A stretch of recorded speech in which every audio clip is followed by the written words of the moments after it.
খাজা মাইনুদ্দিন চিশতি রাহিমাহুল্লাহ উনি আনন্দে আত্মহারা হয়ে গেলেন। আজকে অসংখ্য বেঈমান কাফেরকে আমি কালেমা পড়ে মুসলমান বানাতে পারলাম, অর্থাৎ আমি তাদেরকে জাহান্নামের আগুন থেকে বাঁচাইতে পারলাম। এই চিন্তা করে করে দৌড়িয়ে ওনার মায়ের কাছে গিয়া হাজির, গিয়া বলে, কলিজার টুকরা মা, কোথায় গো? একটু বাহির হয়ে আসো না মামা। আজকে আমি এত আনন্দিত হয়েছি গো মা, আমি আর কোনোদিন ইতিপূর্বে এত আনন্দিত হই নাই। ও আমার কলিজার টুকরা মা, জানেননি আজকে আমার হাতে হাত রেখে অসংখ্য বেঈমান কাফেররা কালেমা পড়ে মুসলমান হয়েছে। মা ডেকে ডেকে বলে, ও সন্তান ভালো করে শোনো, তোমার হাতে হাত রেখে বেঈমান কাফেররা কালেমা পড়ে মুসলমান হয়েছে, এটা কি তোমার ক্রেডিট, তোমার পাওয়ার মনে করতেছো কি? এমনি সন্তান বলে, হ্যাঁ মা, আমি তো আজকে প্রাউড ফিল করে আমার কথার ওজনের কারণেই তারা মুসলমান হয়েছে। মা ডেকে ডেকে বলে, সন্তান আমার, তুমি যদি ওই ক্রেডিটটা দিতে হয়, সম্পূর্ণ ক্রেডিটটা আমাকে দিতে হবে। কিভাবে দেব? এমনি মা ডেকে ডেকে বলে, ও আমার সন্তান, ভালো করে শোনো, কেন আমাকে ওই ক্রেডিটটা দিবা জানো রে? কারণ হলো, তুমি আমার পেটে আসার আগে আগেই আমি পর্দা মেনটেন করে চলতাম রে বাবা। কোনোদিন কোনো বেগানা পুরুষ আমাকে কোনোদিন দেখে নাই।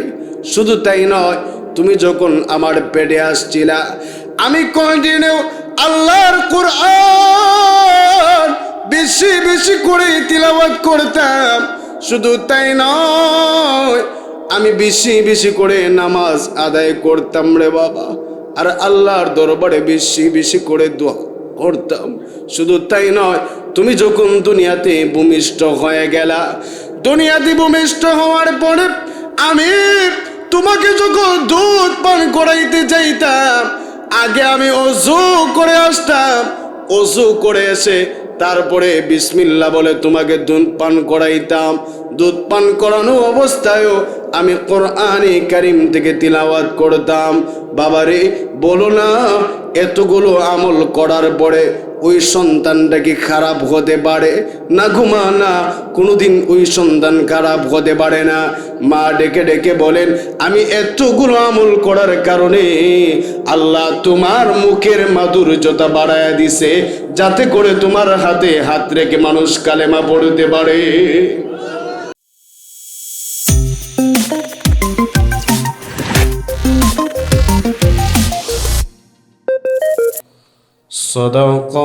সাদাকাল্লাহুল আযীম।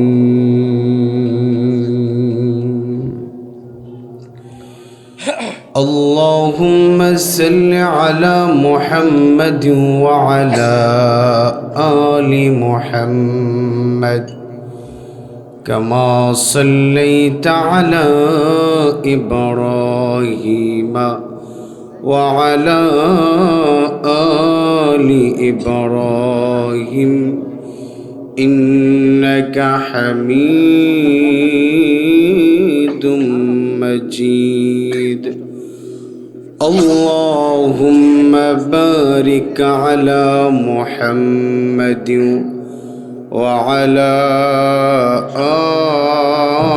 آل محمد كما باركت على إبراهيم وعلى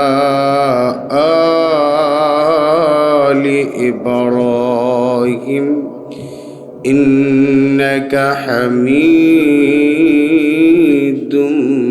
مجيد لا إله إلا الله লা ইলাহা, জবান খুলে দিয়ে পড়েন, লা ইলাহা। আল্লাহর নাম নিলে গুনাহ হইব? জবানটা খুলে পড়েন সবাই, লা ইলাহা ইল্লাল্লাহ, লা ইলাহা ইল্লাল্লাহ, লা ইলাহা ইল্লাল্লাহ, লা ইলাহা, লা ইলাহা ইল্লাল্লাহু মুহাম্মাদুর রাসূলুল্লাহ সাল্লাল্লাহু আলাইহি ওয়াসাল্লাম।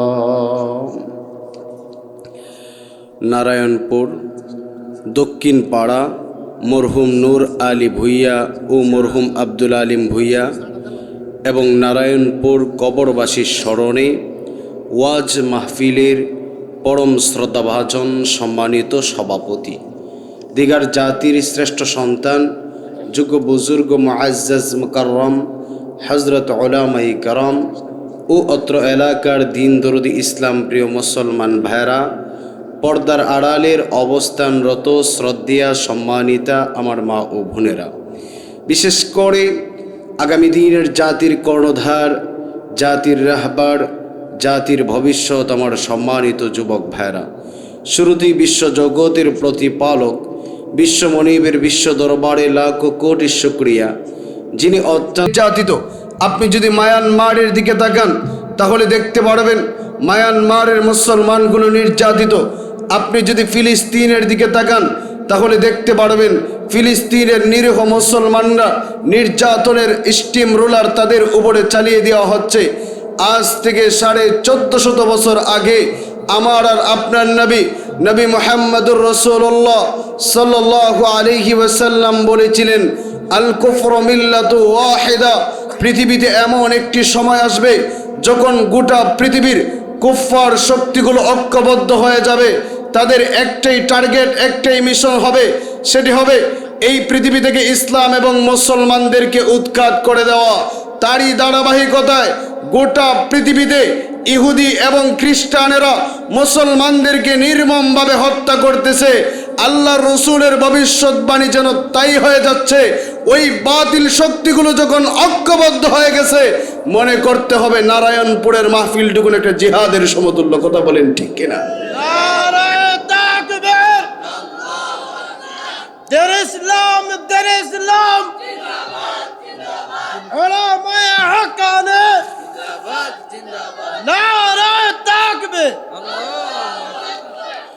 প্রিয় ভাই আমার, আমি অল্প কিছু সময় কোরআন এবং হাদিস থেকে আপনাদের সামনে আলোচনার নিয়ত করেছি। আমি আলোচনায় যাওয়ার আগে আপনাদের কাছে একটি আবদার করতে চাই। মানুষ অল্প হলেও এখানের ভিতরে ইয়াং যুবকরাই বেশি। আমার কথাগুলো আপনারা বুঝেন কিনা মাঝে মধ্যে যদি একটু হ্যাঁ না বলতে হয়, কি বলেন? রাজি আছেন ইনশাআল্লাহ? প্রিয় ভাই আমার, আমরা এখানে যারা আছি আমাদের প্রত্যেকেরই একটা অবজেকশন, প্রত্যেকেরই একটা কথা। সবাই আমাদের সমাজের ভিতরে প্রত্যেকের গার্ডিয়ানরাই আমাদের হুজুরদের কাছে এসে একটা কথা বলে, হুজুর আমার ছেলের জন্য দোয়া করবেন, ছেলেটা আজ বিপদে চলে গেছে, ছেলেটা আমার কথা শুনতে চায় না। ছেলেটাকে যদি বলে এদিকে যাও, সে অন্য দিকে যায়, মাঝে মধ্যে আমার গায়ে আঘাত পর্যন্ত করে ফেলে। আমার ছেলে আজ নষ্ট হয়ে গেছে, হুজুর একটু দোয়া করেন। আসলে ভাই, আপনার ছেলের জন্য যদি এখন দোয়া করি আর যদি জমজমের পানিও খাওয়াই তাহলে কোনো কাজে আসবে না। ছেলেটা বড় হওয়ার আগে দুনিয়াতে আসার আগে আপনার কিছু করণীয় ছিল, ওইগুলো যদি আপনি মেনটেন করতে পারতেন, আশা করা যায় ওই ছেলেটা বড় হয়ে আপনি বৃদ্ধ হয়ে যেতেন আর আপনার পায়ে আপনার ছেলেটা তৈল দিত। কিন্তু আপনি এমন কার্যকলাপ করেছেন যেই কার্যকলাপ করার কারণে আপনার ছেলে বড় হয়ে মাস্তান হয়, টেন্ডারবাজ হয়, চাঁদাবাজ হয়। আপনার ছেলে আপনার কথা শুনতে চায় না। এই জন্যে সন্তান দুনিয়াতে আসার আগে আপনাকে কিছু টিপস মেনটেন করে চলতে হবে, যা কিনা রসুল আরবি সাল্লাল্লাহু আলাইহি ওয়াসাল্লাম বলেছেন এবং কোরআনে হাকিমে আল্লাহ তাআলা অসংখ্য আয়াতের ভিতরে বলেছেন। আপনি যদি এগুলো মেনটেন করতে পারেন, আশা করা যায় আপনার ছেলে যুগ শ্রেষ্ঠ একজন মনীষী হিসাবে রূপান্তরিত হবে। এখন আমরা প্রত্যেকেই এই কথাগুলো শুনব এবং নিজেদের ছেলেকে ওইভাবে বড় করতে পারছি কিনা, কিংবা যাদের বিয়ে হয় নাই, যারা বিয়ে করবেন তারাও এই কোয়ালিটি মেনটেন করে চলার চেষ্টা করবেন ইনশাআল্লাহ। আপনি যখন ভালো একজন সন্তান পেতে যাবেন, ভালো একজন সন্তানের আশা করবেন, সর্বপ্রথম আপনার জন্য করণীয় হলো আপনি একজন ভালো মায়ের ব্যবস্থা করতে হবে। ওই সন্তানের জন্য ভালো একজন মায়ের ব্যবস্থা যদি আপনি করতে পারেন, তাহলে ওই মায়ের পেট থেকে ভালো সন্তান আশা করা যায়। আপনি আপনার পুত্রবধূ নির্বাচিত করবেন। পুত্রবধূ নির্বাচিত করার সময় সর্বপ্রথম আপনাকে দেখতে হবে ওই পুত্রবধূটা দিনদার কিনা, আখলাকওয়ালা কিনা, চরিত্রবান কিনা। যদি দেখে আনতে পারেন তাহলে ওই মেয়ের পেট থেকে যুগ শ্রেষ্ঠ আলেম, আল্লাহর ওলি কিংবা বড় বড় মনীষী জন্ম নিবে। একজন মাই পারে সমাজটাকে বদলে দিতে। কোনো এক মহামনীষী বলেছিলেন, তোমরা আমাকে শিক্ষিত একজন মা দাও, আমি তোমাদেরকে শিক্ষিত একটা সমাজ উপহার দেব। আমরা যারা ইসলামওয়ালা, আমরা যারা কোরআনওয়ালা, আমরা বলি তোমরা আমাদেরকে ধার্মিক একজন মা দাও, আমি তোমাদেরকে ধর্মভিত্তিক একটা সমাজ উপহার দেব। যেই সমাজের ভিতরে খুন খারাপি থাকবে না, জেনা বেবিচার থাকবে না, সন্ত্রাস থাকবে না, টেন্ডারবাজ থাকবে না, চাঁদাবাজ থাকবে না, যেই সমাজের মানুষগুলো দেশের টাকা মেরে বিদেশের মাটিতে পাচার করবে না। কথা বলেন ঠিক কিনা? এই জন্যে তোমরা আমাদেরকে ধার্মিক একজন মা দাও। একজন ধার্মিক মা পারে, মাইকের সাউন্ড এরকম কি প্রথমে যেটা আছে ওইটা ঠিক করে রাখবা, একবার বাড়াইবা কমাইবা এরকমটা করবা না। আবার সাউন্ডটা পরিবর্তন হয়ে গেছে, তোমার সাথে লোকটা কই, অপারেটর কই? হ্যাঁ, বাইরে যায় কি রে তারা? আচ্ছা শোনেন, এক নাম্বার বলছি, ভালো একজন মায়ের প্রয়োজন। ভালো একজন মাই পারে ভালো একটা সন্তান আপনাকে উপহার দিতে। শুধু তাই নয়, আপনি আর আমি 4টি স্কুল অফ থট, আমাদের সমাজে 4টি স্কুল অফ থট আছে, অর্থাৎ 4টি মাযহাব আমাদের সমাজে প্রতিষ্ঠিত আছে। হানাফি, শাফিঈ, মালিকি, হাম্বলি। ইমাম মালিক রাহিমাহুল্লাহ, ওনার বাবা যখন বিয়ে করতে যাবেন, বাবা বিয়ে করার আগে ওনার দাদা আর দাদি তারা মেয়ে তালাশ করতেছেন, কোথায় ভালো মেয়ে পাওয়া যায়। একটা পর্যায়ে এক জায়গায় ইনফর্ম আসলো, খবর আসলো ভালো একটা মেয়ে অমুক বাড়িতে আছে। ওনারা গেলেন ওই বাড়িতে, গিয়ে মেয়ে দেখে আসলেন। দেখে এসে ছেলেকে ইনফর্ম করলেন, বাবা আমার, আমি তোমার জন্য একটা মেয়ে দেখেছি, যেই মেয়েটা অনেক দিনদার, ভালো একজন আল্লাহ ওয়ালি বান্দি, এমন একজন মেয়ে আমি তোমার জন্য দেখে আসছি। তুমি যদি রাজি হও তাহলে আমি তোমার জন্য ওই বিয়েটা কনফার্ম করতে পারি। কিছু কিছু ছেলে এমন আছে যেই ছেলেগুলোকে বাবা যাই বলে তাই শোনে। আবার কিছু কিছু ছেলে এমন আছে বাবা যা বলে তা শোনে না, নিজে পছন্দ করে বিয়ে করে ফেলে কিংবা পালায়ে বিয়ে করে ফেলে। কিন্তু ইমাম মালিক রাহিমাহুল্লাহ উনি ওনার বাবার কথার সম্মতিতে বিয়ে করে ফেলবেন। এই নিয়ত যখন বললেন যে আমি বিয়ে করব আপনার সম্মতিতে, আপনি যেমন দেখে আসছেন এরকমই আমি বিয়ে করব। ইমাম মালিক রাহিমাহুল্লাহর বাবার কথায় উনি বিবাহর বন্ধনে আবদ্ধ হলেন।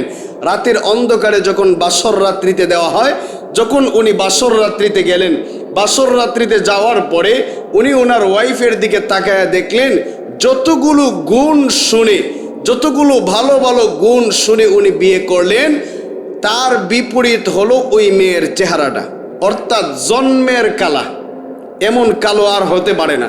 দেখে মনটা গেছে খারাপ হইয়া। এমনি ইমাম মালিক রাহিমাহুল্লাহ ওনার বাবা ওনার মাকে বলতেছেন যে দেখেন, ওনার মা বলতেছেন দেখেন, আল্লাহ তাআলা এমন কতগুলো কাজ করেন বান্দার, যাতে করে বান্দার মনটা নষ্ট হয়ে যায়।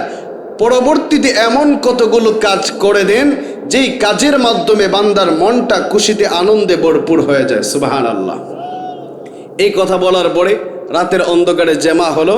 সকালবেলা গোসল করার পরে আবার যখন বউরে দেখছে, দেখে আবার গেছে মন খারাপ হয়ে, আরে এত কালা, এই কালা মহিলা লইয়ে কি আমি আর সংসার করব? এমনি মন যখন খারাপ হয়ে গেছে, উনি পলায়ন করে ওই বাড়ি থেকে চলে গেছেন। 15-20 বছরের ভিতরে এই দিক দিয়ে আর ওনার পা পড়ে নাই। খালা বউ দেখলে সবারই তো মন খারাপ হওয়ার কথা, এমনি চলে গেছে। 20 বছর পরে যখন আবার এই এলাকাতে আসছে, আইসা এক মসজিদে নামাজ আদায় করছে। নামাজ যিনি পড়াইছেন সুদর্শন এক যুবক, স্মার্ট, অনেক হ্যান্ডসাম এক যুবক নামাজ পড়িয়েছেন। নামাজের পরে হাদিসের দরস দিচ্ছেন, ক্লাস করাচ্ছেন। একটা পর্যায়ে দেখা গেল ওই লোকটা যিনি 15-20 বছর পরে এই এলাকায় আসছেন, উনি এসে ওই লোকটাকে ভালো করে ফলো করলেন, এত সুন্দর করে নামাজ পড়ালো, আবার হাদিসের ক্লাস করালো। এই লোকটাকে সবার কাছ থেকে খবর নিতেছে, উনি কে? সবাই বলে উনি হলেন এখনের সবচাইতে বড় ফেমাস আলেম, উনি হলেন ইমাম মালিক। আচ্ছা ঠিক আছে, ইমাম মালিক চিনতে পারলাম। উনি এইবারে ওনার শ্বশুরালয়ে গেলেন, যেই বাড়ি থেকে 20 বছর আগে বেগে চলে গেছিলেন। বাইকে যাওয়ার কারণে 20 বছরের ভিতরে আসেন নাই। 20 বছর পরে ওই বাড়িতে আইসা দরজায় নক করলেন, দরজাটা খুলেন। দরজা খোলার পরে তাকায় দেখা গেল দরজা খুলছে, যিনি মসজিদে ইমামতি করছে ওই ছেলেটা দরজাটা খুলছে। এমনি বলে, বাবা তুমি এখানে? আপনি এখানে কিসের জন্য আসছেন? আমি আসছি এখানে, এটা আমার শ্বশুর বাড়ি। আরে শ্বশুর বাড়ি কি? আমার মা তো এখন কোনো হাজব্যান্ড বা এরকম কোনো কিছু নাই, আপনি শ্বশুর বাড়ি বলতেছেন কোন যুক্তিতে? এমনি বলে, তোমার মাকে গিয়ে বলো যে এমন এক লোক ফেরত এসেছে যাকে আপনি বলেছিলেন আল্লাহ তাআলা এমন কতগুলো কাজ করেন যেই কাজের মাধ্যমে বান্দার মনটা খারাপ হয়ে যায়, আবার এমন কতগুলো কাজ করেন যেই কাজের মাধ্যমে বান্দার মনটা খুশিতে আনন্দে ভরপুর হয়ে যায়। ওই লোকটা আজকে আবার ফেরত আসছে, যাও তোমার মাকে গিয়ে এই কথাটুকুন বলো। যখন এই কথাটা উনি বলছেন, বলার সাথে সাথে মা মুচকি হেসে দিয়া বলেন, আরে হতভাগা তুই চিনতে পারলি না, এটা হলো তোর বাবা। সুবহানাল্লাহ পড়বেন না? উনি তাড়াতাড়ি গিয়া, যখন তাড়াতাড়ি গেছে, গিয়া তাকায় দেখে যে বাবা জড়াইয়া ধরছে। গিয়া বলে, বাবা আজকে 20 বছর হয়ে গেল, 20 বছরের ভিতরে আপনাকে একটা নজর কোনোদিন দেখি নাই, আপনি এখানে চলে আসছেন। এমনি বাবা আর সন্তানের কুলাকুলি হচ্ছে, কথা হচ্ছে, এমন টাইমে ওই মাও এখানে আসছে, সন্তানের মাও আসছে। সন্তানের মাকে দেখে বাবা হাউ মাও করে চিৎকার করে কান্না শুরু করছে। মুসলমান কথাগুলো গভীর মনোযোগ দিয়ে শোনেন। ইমাম মালিক রাহিমাহুল্লাহ ওনার বাবাকে জড়িয়ে ধরে কান্না করে, বাবা আমার আজকে এতদিন হয়ে গেল আপনাকে একটা নজর ভালো করে আমি দেখতে পারি নাই। বাবা বলে, ও কোনোদিন আমি আপনাকে ডাকতে পারি নাই। ও বাবা আপনি কোথায় এতদিন ছিলেন? আপনাকে কেন আমি পাই নাই? বাবা হয়ে কোনো জবাব দিতে পারে না। ইমাম মালিকের বাবা ওনার মাকে দেখে চোখের পানিগুলো ছেড়ে ছেড়ে দিয়া কান্না করে আর ডেকে ডেকে বলে, ও আমার কলিজার টুকরা স্ত্রী, আমি তোমাকে বাসর রাত্রিতে রেখে আমি চলে গিয়েছিলাম। তোমার চেহারা কালো বলে আমি তোমাকে আমার কাছে আনি নাই। আজকে তোমাকে আমি পেয়ে আনন্দিত হয়ে গেলাম। তুমি না আমাকে ওই দিন বলেছিলা বান্দার মনটা খারাপ হয়ে যায় সাময়িক সময়ের জন্যে, আবার আল্লাহ তাআলা এমন কতগুলো কাজ করে দেন যেই কাজের মাধ্যমে বান্দার মনটা খুশিতে আনন্দে ভরপুর হয়ে যায়। আজকে ঠিকই আমার মনটা আনন্দে ভরপুর হয়ে গেল। তুমি আমাকে সুন্দর সুদর্শন এক যুবক উপহার দিয়েছো, যেই ছেলেটা কিনা হাদিসের জ্ঞানের পাণ্ডিত্য অর্জন করেছে, যুগশ্রেষ্ঠ আলেম হিসাবে সমাজের সামনে প্রতিষ্ঠিত হতে পেরেছে।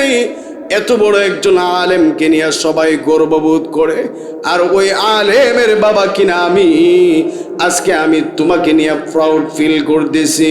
ওগো প্রাণের স্ত্রী, আজকে তোমার ওই কথারগুলোর দাল আমি পাচ্ছি। এ মুসলমান, আমার বোঝানোর উদ্দেশ্য হলো ইমাম মালিক রাহিমাহুল্লাহর বাবাও কালো মেয়ে দেখে মনটা খারাপ হয়ে গিয়েছিল।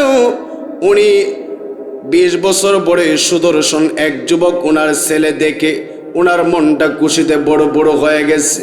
ওরে যুবক ভাই, ওরে মুরব্বী বাবা, আপনি আপনার ছেলেকে বিয়ে করাতে যাবেন, সুন্দর মেয়ে দেখে লাফ মেরে দিয়েন না।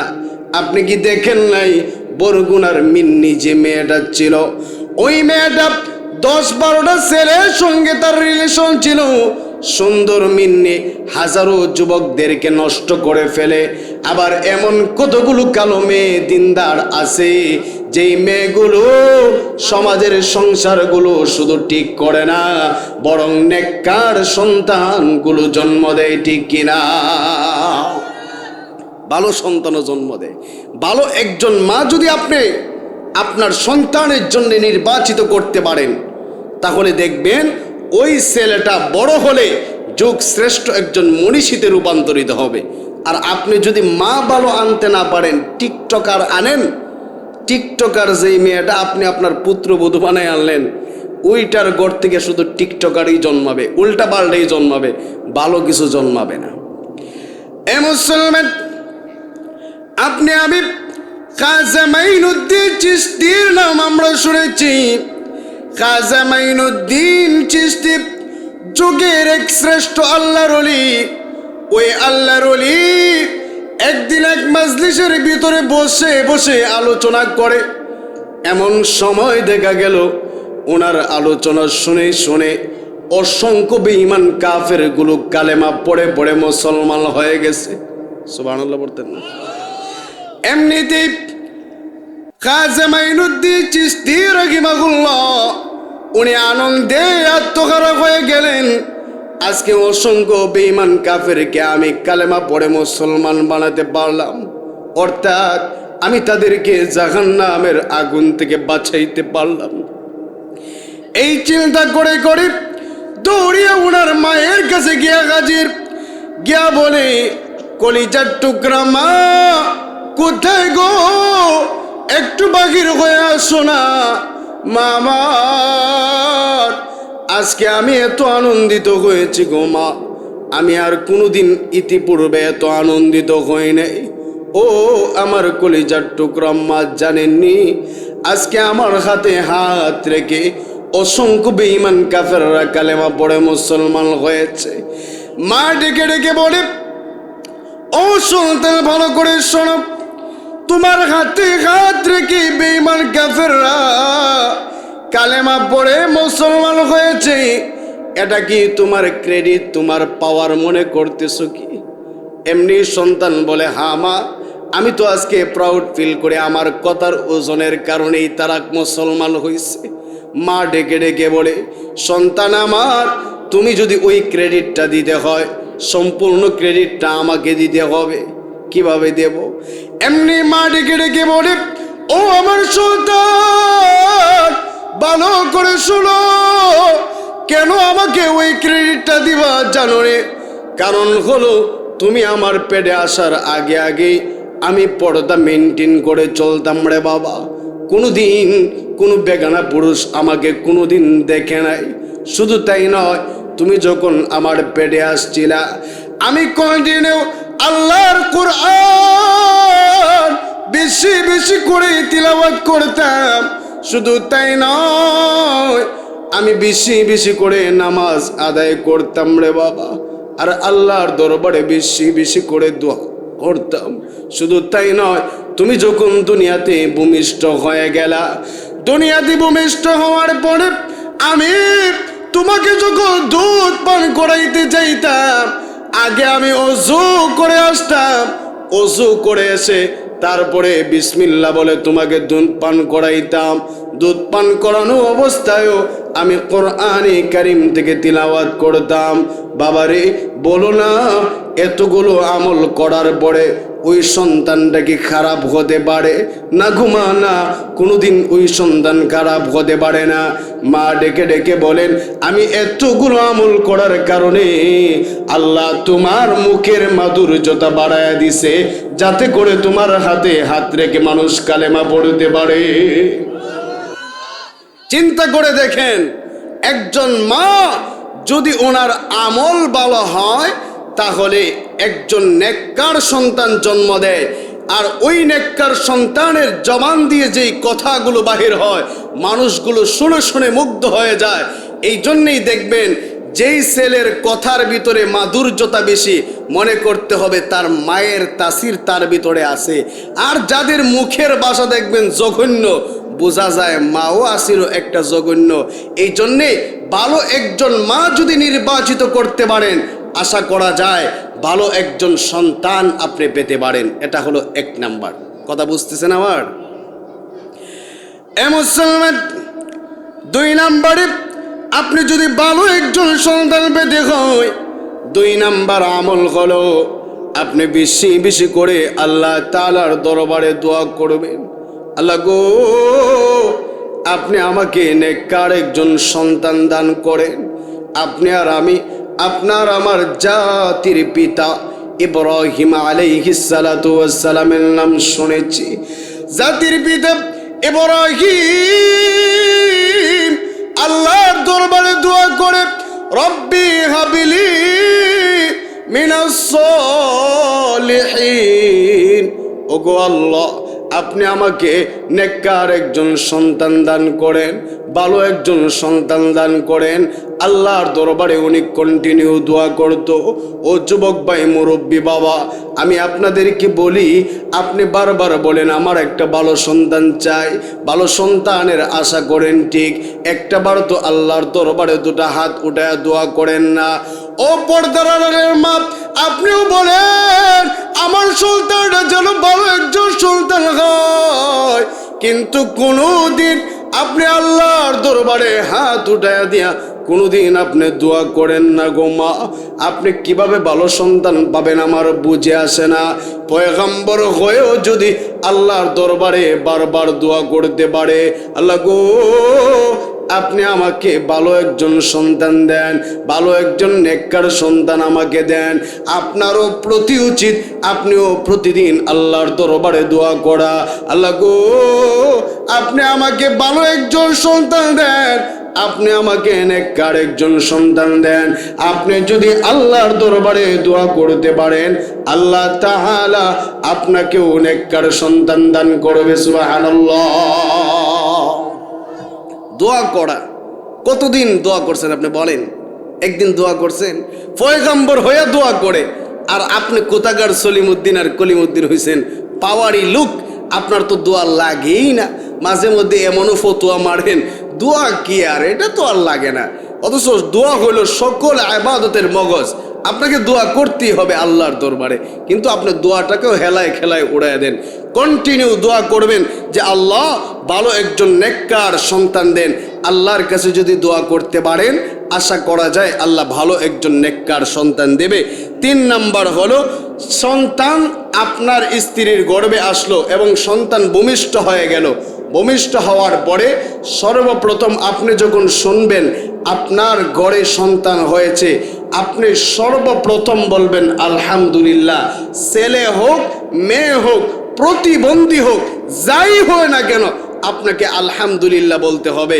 কিন্তু আমাদের সমাজের বাস্তবতা হয়ে দাঁড়িয়েছে এমন, যদি মহিলার ঘরে মেয়ে 1টার পরে 2টা, 2টার পরে 3টা হয়, এলাকাবাসী সবাই মিল্লা কয় বেডি কি একটা বিয়া করছে আমাদের পোলায়।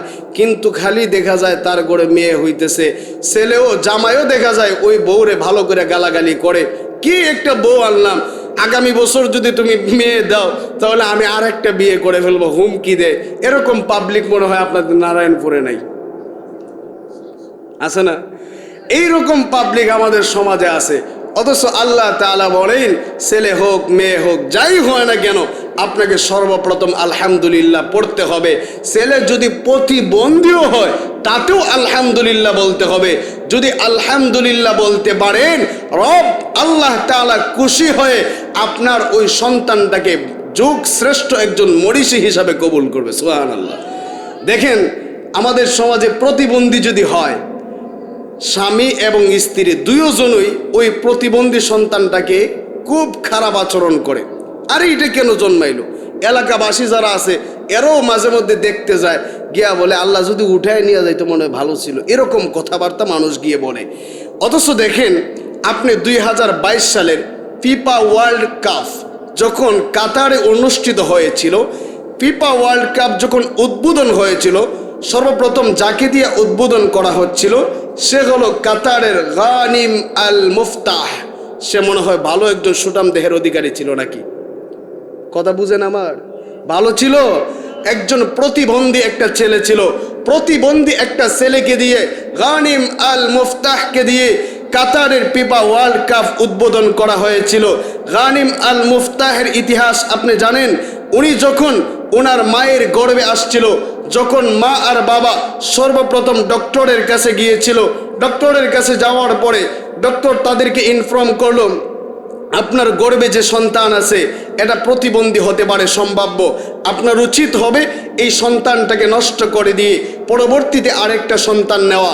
তখন ওই বাবা আর মা এক বাক্যে ডাক্তারকে জবাব দিয়েছিল, আমি হলাম মুসলমান, আর মুসলমানদের আল্লাহ যেই সন্তান দিয়েছে ওই সন্তানকে কখনো নষ্ট করতে পারে না, এটা আমার আল্লাহর দেওয়া নেয়ামত। প্রতিবন্ধীও যদি হয় তাতেও আমি আলহামদুলিল্লাহ। সন্তান যখন গানিম আল মুফতা যখন দুনিয়াতে আসলো, তখন এলাকাবাসীর অনেক মানুষগুলো তাকে গিয়ে খারাপ খারাপ মন্তব্য করলো, কি একটা প্রতিবন্ধী জন্ম দিল। তখনও তার মা বাপ, গানিম আল মুফতাহের মা বাপ আলহামদুলিল্লাহ শব্দ উচ্চারণ করত। পরবর্তী রেজাল্ট দেখা গেল 2022 সালের ফিফা ওয়ার্ল্ড কাপ যখন উদ্বোধন হলো, তখন ইতিহাসের শ্রেষ্ঠ এক খেলা আল্লাহ দেখিয়ে দিল। একজন প্রতিবন্ধীকে দিয়ে আল্লাহ ফিফা ওয়ার্ল্ড কাপ উদ্বোধন করাইলো। আর ওই দিন ওই ছেলেটাই বলেছিল, ইন্না আকরামাকুম ইনদাল্লাহি আতকাকুম। জাত দিয়ে, বংশ দিয়ে, মানুষের আকৃতি দিয়ে আল্লাহ বিচার করে না, বরং বিচার করে মানুষের ভিতরে তাকওয়া যে আছে ওই তাকওয়া দিয়ে। যার অন্তরে তাকওয়া আছে ওই মানুষটাই হলো সর্বশ্রেষ্ঠ মানুষ। যেরকম সুবহানাল্লাহ। ওই বেড়া প্রতিবন্ধী হয়েছে তো কি হয়েছে, প্রতিবন্ধীকে দিয়েও আল্লাহ তাআলা সম্মানের উঁচু মাকামে নিতে পারে। এই জন্যে আপনার উচিত হবে সন্তান প্রতিবন্ধী হলেও আলহামদুলিল্লাহ শব্দটুকুন উচ্চারণ করা। কিন্তু আমাদের সমাজের বাস্তবতা হয়ে দাঁড়িয়েছে এমন, সন্তান প্রতিবন্ধী হলে গালিগালাজ করা শুরু করে বউকে। আচ্ছা, বউ কি দিছে বাচ্চা? এমন 4 নম্বরে আল্লাহ তাআলা আপনার সন্তান যখন দুনিয়াতে দিবেন, সন্তান দুনিয়াতে আসার পরে আপনার উচিত হবে আপনার সন্তানের ডান কানে আজান বা কানে ইকামত দেওয়া। ওরে মুসলমান, আজকে দেখা যায় আমাদের সমাজে হসপিটালগুলোর ভিতরে নিয়ে যায় সিজার করার জন্যে। সিজার করেন, ভালো কথা, কোনো আপত্তি নাই, করলেন। এরপরও দেখা যায় সন্তানের কানে আজান দেওয়া হয় না। আজান না দেওয়ার কারণে সন্তান বড় হয়ে মসজিদের আজান শুনতে পারে না, আল্লাহু আকবারের স্লোগান শুনতে পারে না। এই স্লোগান না শোনার কারণে, ছোট্ট অবস্থায় এই স্লোগান না শোনার কারণে বড় হয়ে আল্লাহু আকবার স্লোগানের বিরুদ্ধে কথা বলে। কথা বলেন ঠিক কিনা?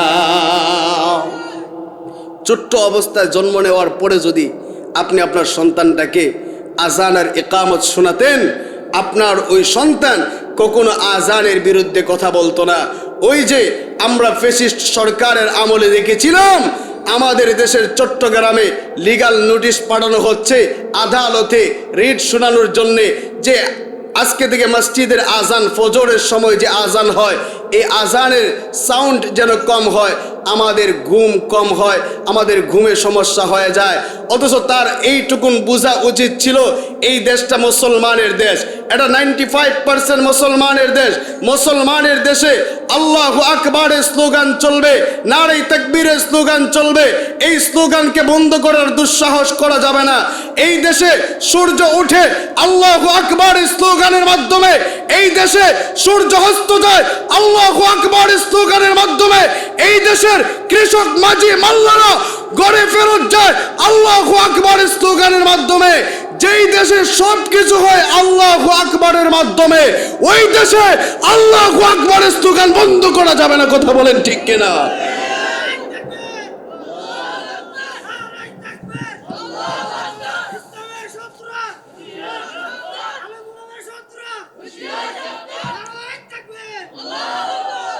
এই জন্য সন্তান ভূমিষ্ঠ হওয়ার সাথে সাথে আপনাকে আজান আর ইকামত দিতে হবে। যদি দেন, ওই সন্তানটাই ইসলাম প্রিয় হবে, কোরআন প্রিয় হবে, নামাজ প্রিয় হবে। ধর্মভিত্তিক যেই সন্তান হয়, ওই সন্তান কোনোদিন মানুষকে গালি দেয় না, ওই সন্তান কোনোদিন খারাপ কোনো আচরণ করতে পারে না। এই জন্য আপনার উচিত হবে সন্তানের ডান কানে আজান বা কানে ইকামত দেওয়া। 5 নম্বরে সন্তানকে 7ম দিনে আকিকা করে নেবেন এবং ভালো একটা নাম রাখবেন। আকিকা করবেন, ভালো একটা নাম রাখবেন। কিন্তু আমাদের সমাজে আজকে নাম এমন জঘন্য জঘন্য নাম রাখে, নামের কারণে বোঝা যায় না ওই লোকটাকে হিন্দু না মুসলমান। আমার নাম দ্বারা প্রমাণ করবে আমি একজন মুসলমান, কিন্তু নাম এমন রাখলেন ডিজিটাল, রিঙ্কু, পিঙ্কু, ঠিঙ্কু, এই যে নামটা রাখলেন, এই নাম রাখার কারণে মানুষগুলো তো আর বুঝলো না যে আপনি কি মুসলমান না অমুসলিম, সেটা তো মানুষ বুঝলো না। আপনি নাম রেখে ফেললেন বেবি।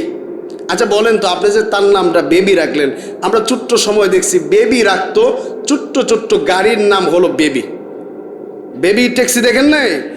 আচ্ছা আপনি যে আপনার মেয়ের নামটা রাখলেন বেবি, আপনার মেয়ে তো একদিন বড় হবে, ওইটা তো ছোট্ট, এটা তো আর বড় হবে না। আপনার মেয়েটা একদিন বড় হবে, বড় হওয়ার পরে বিয়ে হবে, বাচ্চা কাচ্চা হবে, ডাব্বা ডুব্বা হবে, তখন তো আস্তে আস্তে রেলগাড়ি পর্যন্ত আপনার মেয়ের নাম রাখতে হবে। এরকম কাজ আপনি কেন করলেন যে পরবর্তীতে আপনার সন্তান বড় হয়ে আপনার সন্তানের নামটুকুন কেটে অন্য আরেকটা নাম রাখলো? এমন নাম আপনি কেন রাখতে যাবেন? এই জন্যে আপনি আপনার সন্তানের ভালো নাম রাখবেন, যাতে করে সন্তানও বড় হয়ে প্রাউড ফিল করতে পারে যে আমার নামটা সুন্দর, আমার বাপ মা ভালো নাম রাখছে। এই জন্যে সন্তানের ভালো নাম রাখা। 6 নম্বরে তাহনিক করা। 7 নম্বরে বয়স যখন 6, 7, 8 হয়ে যায় তখন আপনার সন্তানকে নামাজের প্রশিক্ষণ দেওয়া। কিন্তু আমাদের সমাজে কতজন পাবলিক এমন আছে বলেন নামাজের প্রশিক্ষণ দেয়? কেউই দেয় না। আপনি যখন মসজিদে যাবেন